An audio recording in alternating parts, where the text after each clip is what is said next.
video so no one will get offended or confused.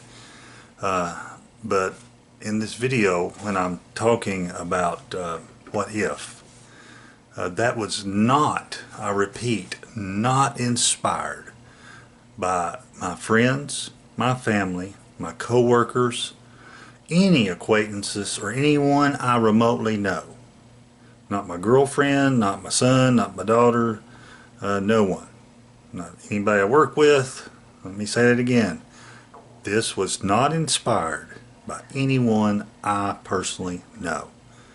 This was inspired based on the letters and emails that I get from the Sasquatch Awareness Project. I've had several letters concerning, I say letters, I mean emails, concerning people dealing with issues where a spouse, a mother and a father, or a sibling or good friends don't believe their account and their experiences and how devastating it is, and asking for help and advice on how to deal with that. And that's what is the motivation for this. This has nothing, again, nothing to do with anyone I know. My family, my friends, my girlfriend, my people I work with, anything. Okay, so I don't want anyone to get the wrong impression and say, oh, is it me? Oh, did I do something? Did I say something? No. And I just wanted to make sure. So there's my disclaimer. Don't write me no emails. Don't get mad. This is not about you, unless it is about you, which you wouldn't know anyway because you don't believe the people that wrote into me. So anyway, hope you enjoyed the video, but please remember that disclaimer, and God bless, and be careful out there. It's late April, and it's wildfire time up here in the Smokies. So I'm going to see if my favorite flowers are out. It's very crowded, very crowded. Bunch of public groups here today. So back in the day when I was Sasquatch researching, this would be a red letter day, because you watch the watchers, and the more people, the better your chance of getting something on the back trail or catching them peeking. But today I'm just interested in just doing some wildflowers, and I might talk about also called what if, wildflowers and what if. But like, I just had to take a bathroom break, and when it becomes wildflower season, I mean, any location here in the Smokies can wildflowers are everywhere. Any location can have wildflowers. This is a little spot I like to come during the summer when it's real hot, and put my feet in the creek there. By the way, I also found a really nice, like 18-inch footprint over there a couple of 3 years ago. But yeah, you can see these little guys are all out. The trillium should be out too, hopefully. And so I'm going to make the trek into the woods. I had to park about 3/4 of a mile away from the trailhead. It's so crowded. But I did find a good parking spot where I'm not in the way. Oh, some more. Oh, we'll probably see some trillium along the way.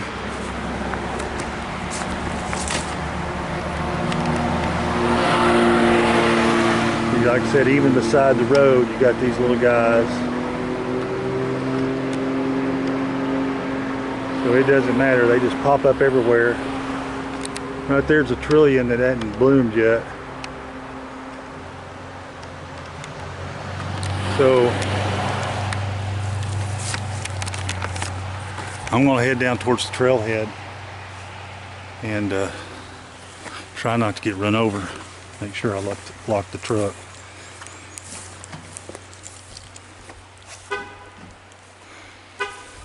And so here we go. We got people from Mississippi, Michigan, and South Carolina. Keep forgetting like I forgot something, but I think I'm good. Three's a charm, right? So I'm gonna sign off for now. I'll be back. So a little hillside right here. Oh, little purple flowers.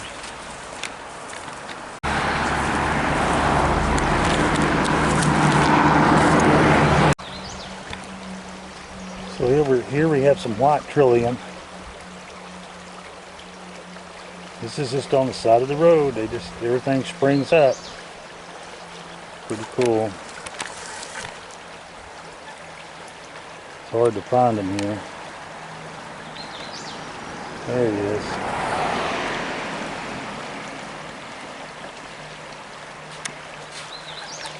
Just pops up anywhere. All over the place. Even the common buttercups are pretty this time of year. There it is. There's your little buttercup.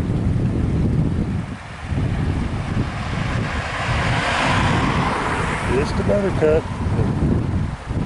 They're all over the place. So like I was saying earlier, here's some trillium just right here at the trailhead. If I could find it. There it is. There we go.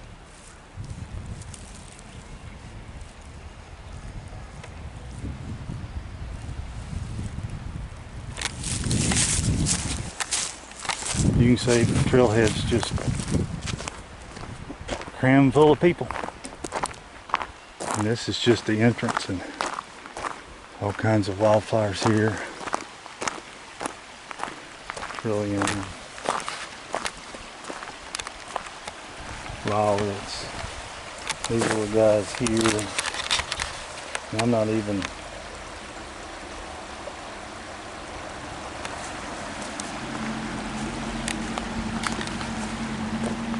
You can see I'm not even turned up the trail. The watchers are usually up in there watching the parking lot. Look at all that.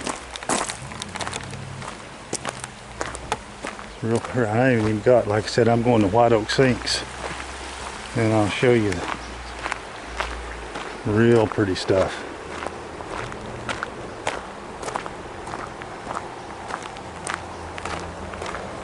But just getting started. There's a little colony of trillium right there.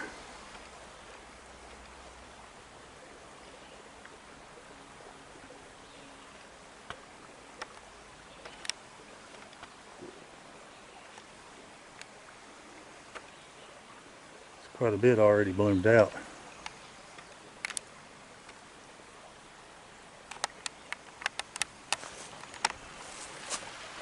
There's my trail.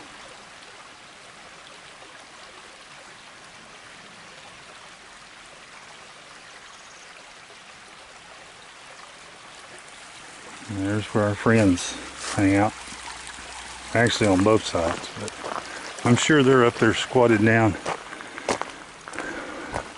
enjoying the shade and watching the show. TV is on for them. Some more little flowers.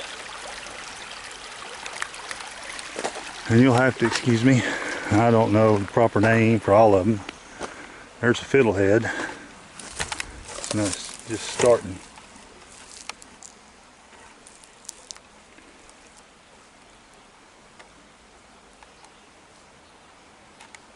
See, I've only, like I said, I'm still that far away from the parking lot. So even if you can't walk very far, you can definitely see the wildflowers.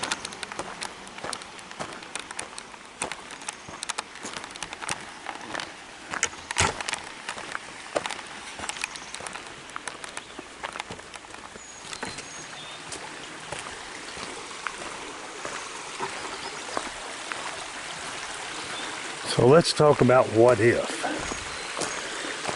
And what I'm referring to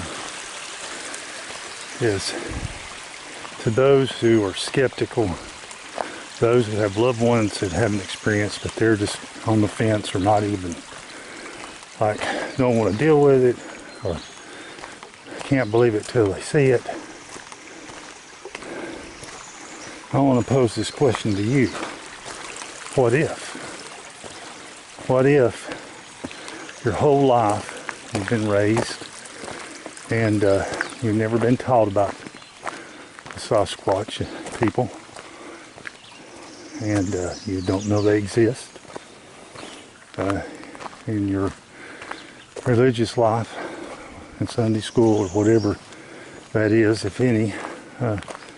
You were never taught about these creatures or anything about them. In school, not a peep, not a word. And in your social circle, no discussion whatsoever about anything like this. As far as you knew, you believed the National Geographic specials, outdoor channel specials that, you know, in North America, except for bears and mountain lions in certain areas of the country, the outdoors is peaceful. It's almost sterile. There's nothing out there that can hurt you. And, you know, except for, you know, falling accidents or getting a snake bite. You know, that's the only thing that's out there. And what if, somebody's coming up behind me, you, one day minding your own business, hiking, camping, fishing, even in your own backyard, what if you had an encounter with a being that you've never seen before and had no reference point for?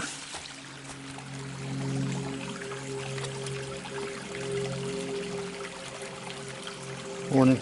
Morning.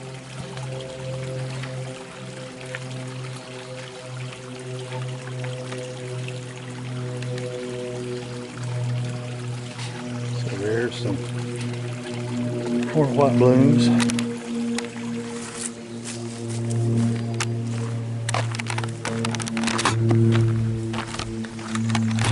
So it'll let that lady go on by. More fiddleheads.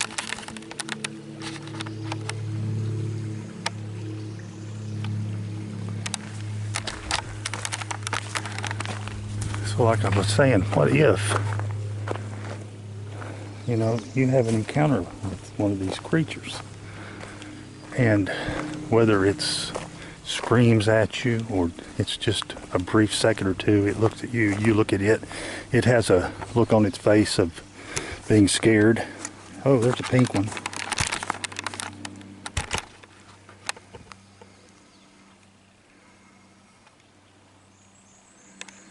Lord, if I can find it. These wildflowers are harder to find than the Sasquatch. There you go. That guy's pink. Oops, sorry. Zoomed into infinity. Alright, where were we? So what if you encounter this creature, and regardless of, you know, whether it's a, like I said, it's just a few seconds, it looks at you, you look at it, it takes off running. Or if it's one of the more terrifying, where it screams at you and stomps the ground, and this roar, scream, yell is so loud that it shakes your insides and it makes your eyes water and scares you to the point where you have cognitive dissonance and you just lock up. You literally lock up. Your brain can't handle it. And what if, you know, what if that happens to you? And you're saying, oh, it can't happen to me. Well, I asked the orthopedic surgeon that called me one time on the brink of a mental breakdown, nervous breakdown. Asked the housewife that saw one out her back window and was afraid to even go out and get the laundry. you know. Asked the 10-year-old boy that was playing outside of the camp and felt like he was being watched, and looked into the edge of the woods, and there stood a 10-foot hairy man, or a bear that walked on 2 legs. You know, asked the hunter that was in the tree stand and minding his own business, and all of a sudden one walked by and just kind of gave him turned his head and looked at him and gave him a look that, you know, of pure, you know, hatred. Scared the guy so bad he didn't, you know, he couldn't move. He literally stayed in that tree stand for hours, locked in fear. You know, that's the what if. And that's the, I've got to stop for a sec. Somebody's lost a cell phone and they're all looking for it. Here's another family wandering up the trail in long dresses and stuff. It's going to get hard for me to talk, but think about that. What if you're the one that sees it? What if you're the one no one believes? You know, part of PTSD and the trauma is not being believed. The betrayal of not being believed can sometimes be worse than the experience itself. So think about that as I have to pause this and walk by all these people. There's some more trillium. These are real pretty.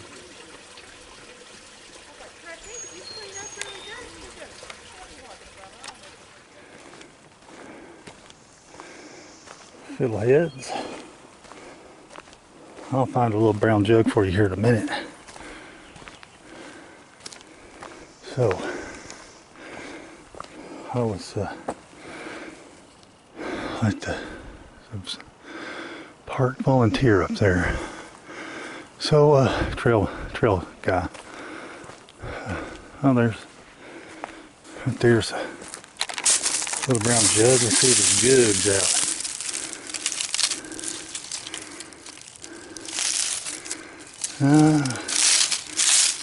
No jug yet. There'll be some on up here if the jug's out. Okay, so where was I? Oh yeah. So what if you're the unfortunate one, and you know, what if you have an advanced degree? What if, you know, you've got your master's in biology or any other field? What if you're just an average Joe, you know, like me? But you're, you know, you're someone that would everybody would think is, oh, you're not, you know, you're stable, you know, you're not crazy, you're on the level. And your whole circle of friends, oh, that's pretty how that fell. Look at that. Just sitting there in the trail. Blew off a tree. It's right up here. Dogwood. The dogwood's right there. So, oops, sorry about that. So back to something I want you to think about and contemplate. If you're a skeptic or a family member or a friend of someone who's had this experience, what if it was you? And it very well could have been. The Lord willed. So in this world there are many things that we don't know. And just think about it this way. That person needs you. They've seen and experienced something that's outside their ability to comprehend or understand. So you need to be more understanding. I'll have to sign off. I got some people with ears coming up behind me. I'm gonna let that guy and his grandson get on around the corner. But But like I was saying, what if, you know, you're the one that's had this experience? So think about that the next time, and don't be so quick to make fun of or belittle or discount. It's okay to be skeptical. It's okay to say, you know, I need to see to believe. But don't give your loved ones, give your friends some comfort and some courtesy and some love, and be understanding, because it could be you. And then where will you be if you made fun of all those that you know that have seen one? So think about that. Think about the what if, and spread a little help, a little courtesy, and a little understanding, and be a friend to somebody who may have had this experience. So I didn't mean to be too heavy on those people who haven't seen one and are skeptical, but have friends that have, or loved ones that have. I just, in what I've been trying to do in helping people with the Sasquatch Awareness Project, you know, I deal with so many people that aren't believed by their loved ones. The people that mean the most to them don't believe them, or, you know, won't at least listen and have an open mind and comfort them and help them through. And it can be very, very depressing and lonely. And like I said, it can cause the experience to be even worse, because you're not believed, because, you know, you've had this unbelievable experience. It scared you, or it bewildered you, or it could go to the spectrum, but you've seen this creature. It's not supposed to exist. It's outside the norms. And you know, it's natural for people to want to tell others and be believed, or at least be listened to and taken seriously. And it's like it's a double whammy. Like I said, it's almost worse when those that you love and trust won't believe you. So be open, be loving and caring to your friends and your family, and be willing to listen with an open mind and an open heart. And that's the best advice I can give to those who have loved ones that have these experiences. So I'm coming up on this patch of wild irises. It's beautiful. Look at this. See that patch? It's gorgeous. Gotta take a picture with my phone.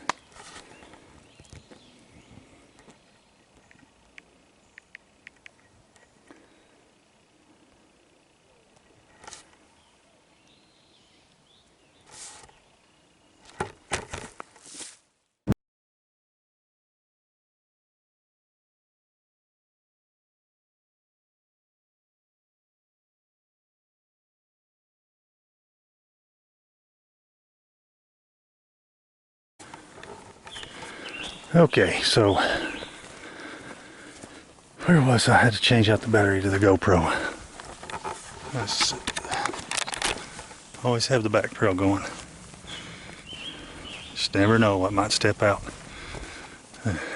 And that doesn't always mean it's a Sasquatch. I've more than once, I've had bears step out on the trail, you know, 50, sometimes usually 100 yards behind me, and like follow me, and then for a little bit, and then jump back off the trail, and I never knew they were there. Don't post it.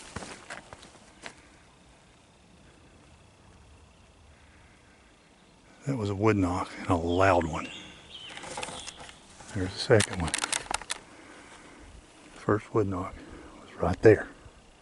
Very loud, very close. Second wood knock came from up that holler right there. Hey guys. One wood knock.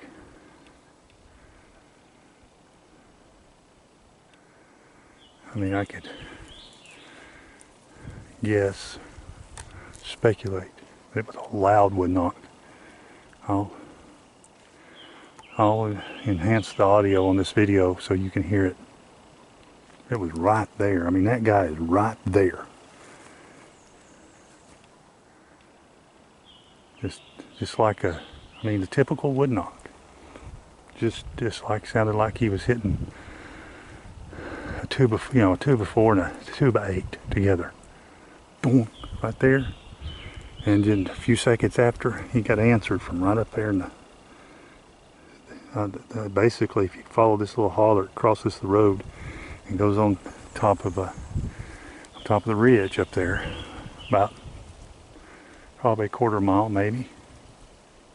So they're right here watching the trail, I told you.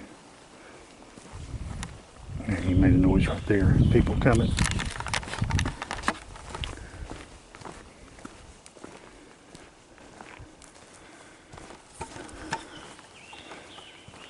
Oh. Buddy. Hello. How are y'all? We're good. So while I was talking to that guy, there was another wood knock. That son of a gun's right there. This goes back to, that's just the way it is. I mean, once you kind of know they're there and you understand how they communicate and how they move around, what they do, then, you know, realizing they're there is not very difficult. There was another wood knock way off, so they're not, I think they're knocking the number of people on the trail, but I could be wrong. Not when you look at Chattanooga. There are a lot of other people. Oh, there we are.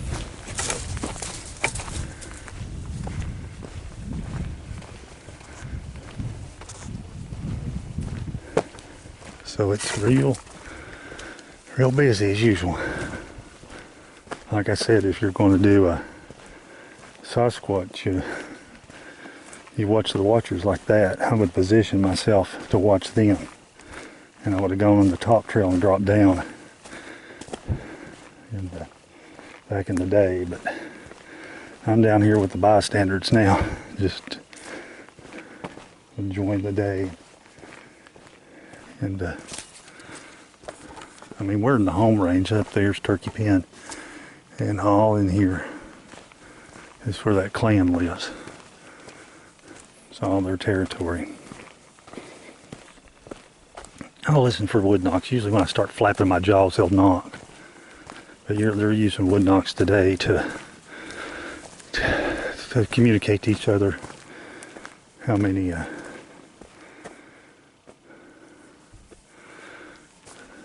people are on the trail. There's one knock for me, and then I think when that guy went by, I thought I heard a double knock.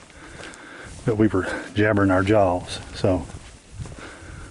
But I'll be looking for the lady slipper up here, see if I can find it.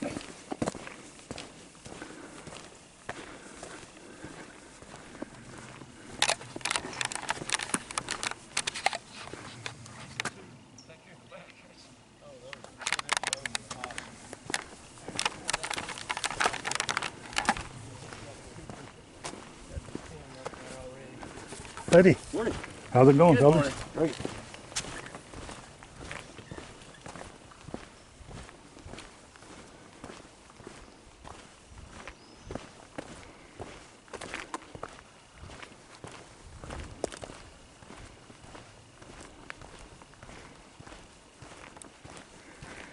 But anywho,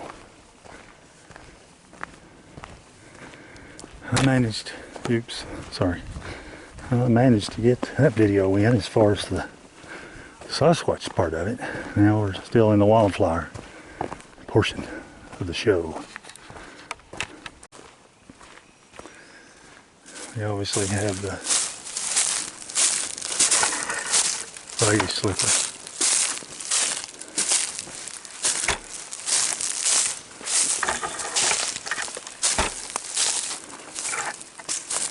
See if I can find it. Like I said, I think it's bloomed out. Stay back and zoom in.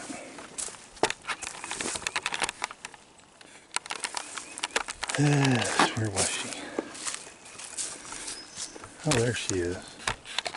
She's out, yellow.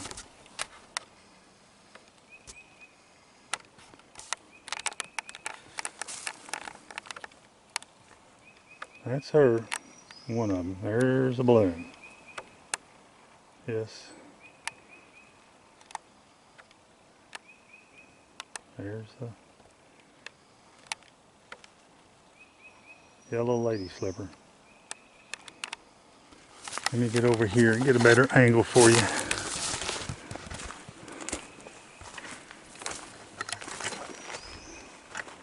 There we go.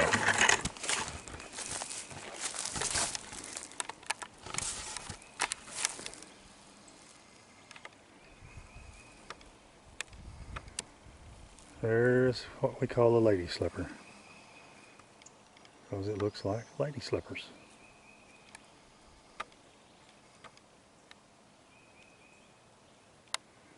And of course, it's roped off.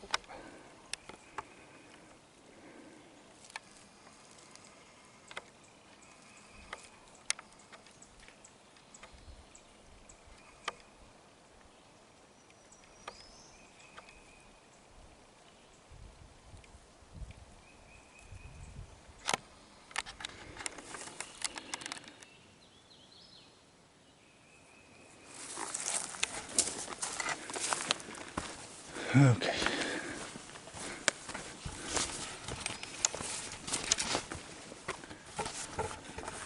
So our lookouts are back up in there.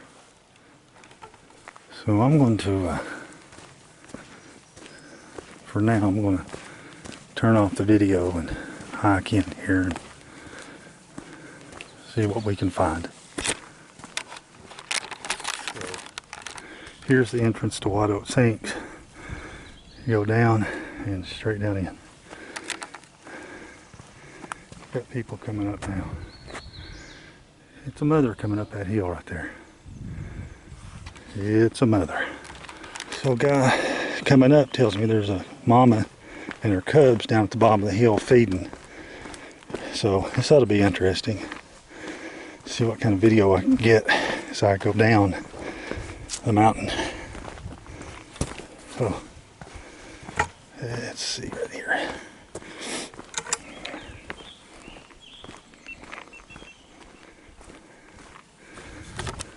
Here we go. Have to be careful.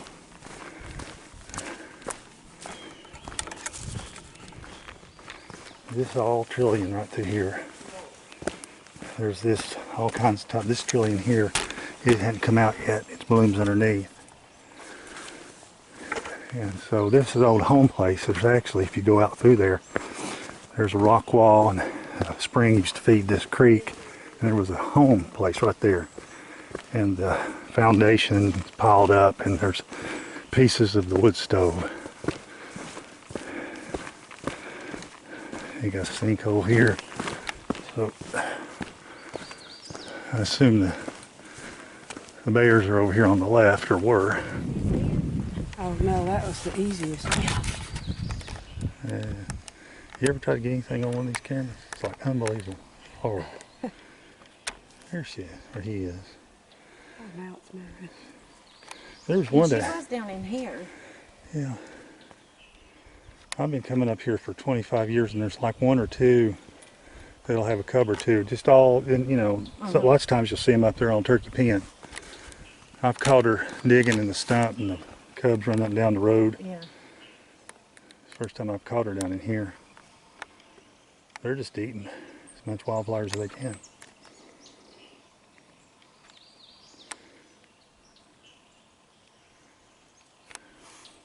Well, have a good day. Thank you. You too. Yeah.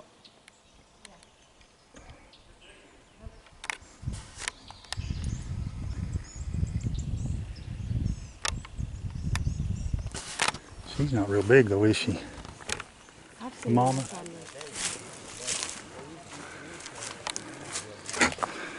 the Out here's a little flat. That was the bear video, the bear jam.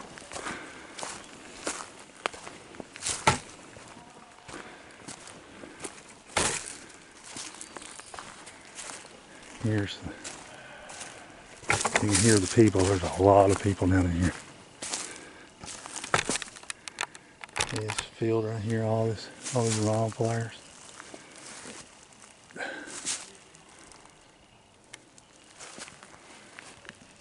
And of course the bears are over there. Oh, she's moving. They're moving. Getting a clear shot.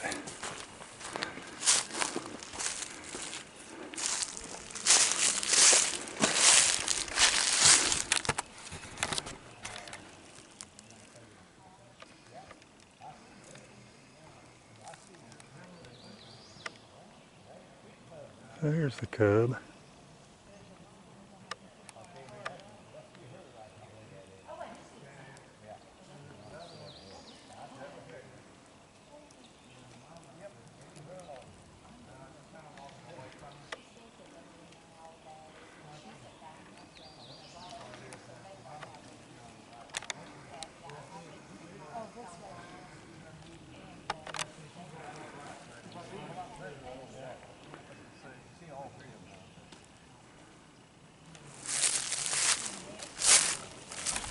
So here we are. This is the sinks. The waterfall's that way. I might, on the way out, I'll go up there to the waterfall. There's a real nice trillium.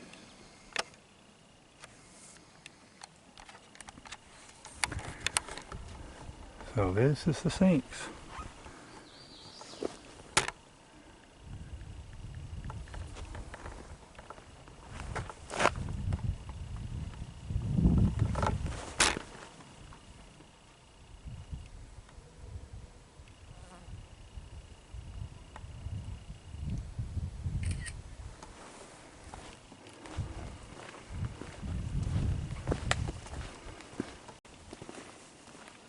You can see the white fields of trillium.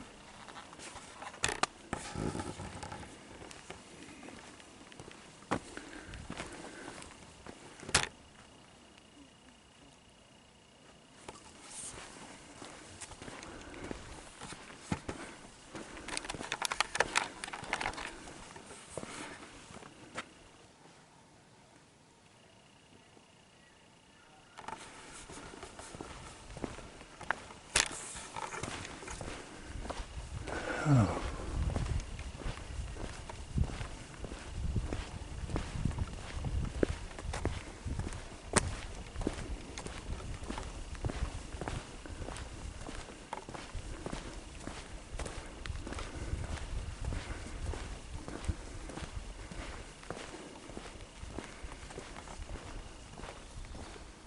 It's very sad to see it roped off like this. Very sad. 99.9% of the people respected and didn't walk in the wildflowers. Coming down here for 20 years. There's a bat cave down here. Whoop-de-whoop. But anyway, it's very pretty. Right now the purple flowers are all in bloom and some trillium.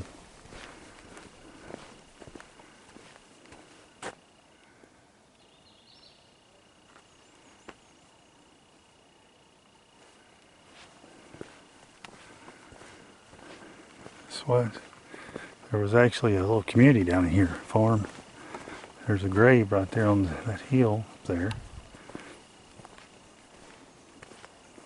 It smells wonderful down in here. It smells just intoxicating. So there it is, the sinks.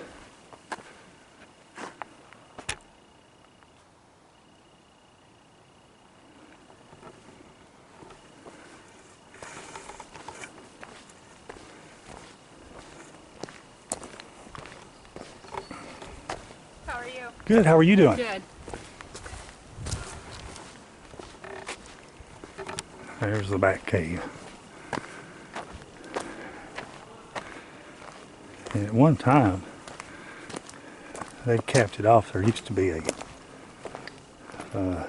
spring that fed this little creek right here.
Dutchman's britches used to be over here.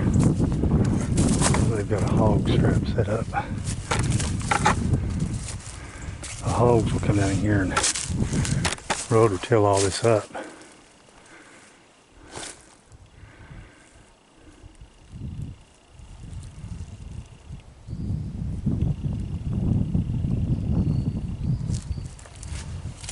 Keep hearing something.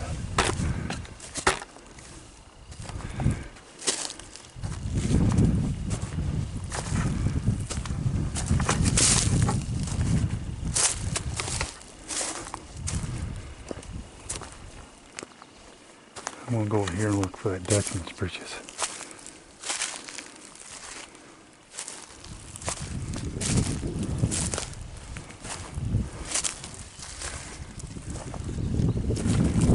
Here's the hog trap.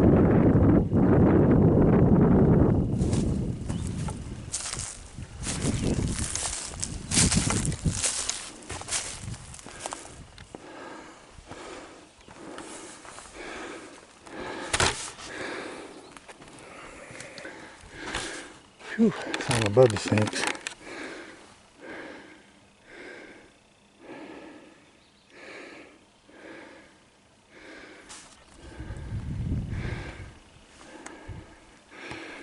Here's the grave of Abraham Law, 1775, 1844.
Oh, so we're up here.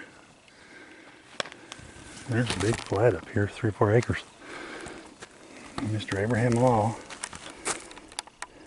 laid to rest here. Fiddlehead's growing, like I said.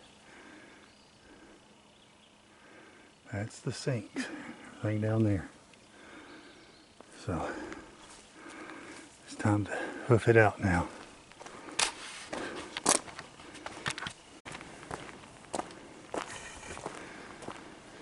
There's the back cave.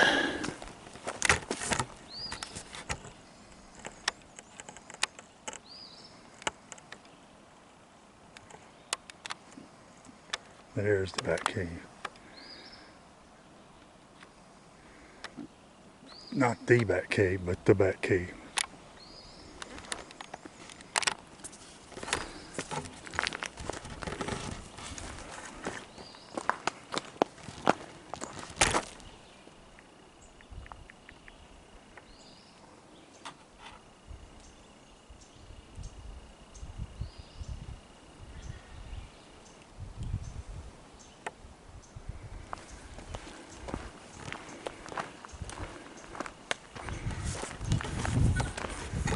Okay.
Hope you enjoyed today's video. Went down to White Oak Sinks. Talked about the what if factor. And saw some wildflowers. And we got a wood knock or two of the Sasquatch communicating with each other. So, you know, about typical for me. I usually, when I go out to hike, I'll usually get some sort of activity. Excuse me there, hit the thing. I'll usually get some sort of activity. Hope you enjoyed it. Be careful out there, and until next time, God bless.